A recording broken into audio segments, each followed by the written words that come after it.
What's up, Cougar fans? Welcome to another edition of CUC Coach's Weekly Women's Soccer. Coach Garza, how you doing? I'm doing great. You ready for this fall weather? It's kind of chilly and breezy. We've been very fortunate that it's staying warm. The wind is picking up, but I can't complain so far. So No, not at all. And it's soccer. Like just put on a long sleeve and call it good, right? Yeah. Well, since we last spoke, your team is 1-1 in that span. We'll talk about last Saturday first against Wisconsin Lutheran.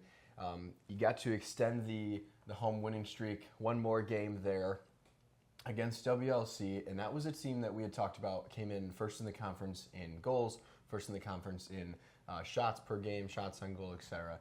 And you held them to just one goal. Can you talk about that defensive performance? Yeah, the team's been executing their defensive responsibilities really well. We adjusted some of our tactics to match them up, and we executed our game plan really well. I think we also took away the momentum from them from scoring relatively early on. And then when we took the 2-goal lead, again, I thought that naturally changes their game plan because they're trying to get into it. And so we're playing more of a defensive approach and naturally to counterattack. I do feel the goal that we let in gave them a little bit of momentum, but we also had a goalkeeper change. Caitlin closed out the game well, but Brooke's injury, she happened to break her nose, and it's good to have people step up in those moments and close out the game. Talk about momentum in a sport like soccer. Just how big, when there's not a ton of scoring going on, just one lapse in a ball play that ends up in a goal, it can really change the outcome of a game when there's not a ton of scoring.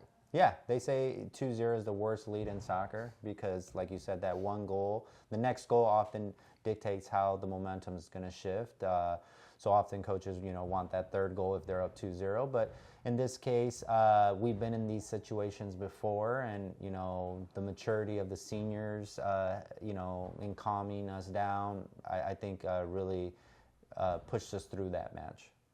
And then let's move to Wednesday, just yesterday against Illinois Tech, and reigning NAC champions. That's an established program, and they've done a really good job over the last few years. There has IIT, so they come to CUC now and get the first win by an opposing team at Concordia Stadium, and for that to happen so late in the season is really an awesome accomplishment. So congratulations for that. And so while that streak is now over, it was the longest home winning streak in school and program history. Yeah. So that's a really awesome thing. I want to highlight that to all the viewers there. We've talked about it as the season goes on, but now that it's official, congratulations on that. Talk about that game. 3-0 wasn't probably the best game that you guys have played, but also maybe the best competition you've played all year as well.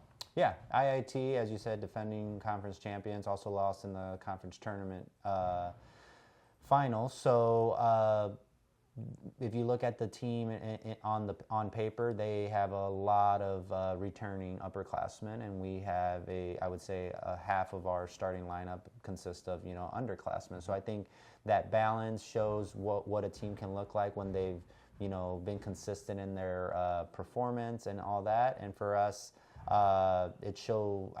Leaving that game, I was very optimistic. Losing our first home match to a team like that, relatively in the middle of the season, I would say, is just great to get that information. If we meet them again, we know what to expect and what to prepare, and then we move forward. But I think the team had a better second half, and we did get to use a lot of players. And for me, I took away a lot of good information, a lot of good reflection, because there's players that stepped up against that team. So if that's the best, I don't think we're far off, and we just got to continue to work and in hopes to get us there. And that's a good point that you bring up in regards to the conference tournament. Not every sport has that. A sport like football, it's you play your schedule and then the best record advances. Mm-hmm. The sport like yours, you have the opportunity for a rematch and higher stakes in those games. So, what does that, I guess, entail when you lose a game like that or win a game like that, knowing that, all right, they're a top team, they're borderline make the tournament, or they're going to make the tournament, to be able to just keep the team positive going in that direction, knowing, hey, we might have another shot at them. don't give up hope. They're maybe not that far off from being able to take a game from them in the tournament. Yeah. So our because of the way our conference laid out, specifically in soccer, it's all about getting points moving forward. You start with 1 point, you want to potentially end with 3. Yesterday we ended up with 0, but if you asked me going into IIT, I would be 3-1-1. I would be very happy to say that. That's 10 points so far. The ideal situation I wanted to be in at this point would have been 4-1. I feel we dropped some points against Lakeland that were, again, but we move forward. There's a lot of points on the table. Now, the teams that we've played, we want them, all the wins, we want them to win. Because we already have the head-to-head against them. And then IIT, as long as they beat everyone else out, that this game is just, a little road bump on the in the season. Sure. Well, let's move to Saturday. You're going to get St. Norbert here. It's going to be a green out for Student-Athlete Mental Health Week. What do you got to do to kind of bounce back from this game and continue to play the game that you've played all year and take one from St. Norbert? That's just it. Moving on to the next game and focusing on that. What's in the past we can't control. I asked my team yesterday to eliminate the emotions, whether it's anger, fear, tiredness, whatever it may be. Let's reflect on the actual game and then move forward so we can be ready to prepare for St. Norbert's. There'll be a good competition, but again, a game that we want a little bit of redemption from last year, and as long as the team use the game as just the next step in our journey, I think we'll be prepared and ready to compete.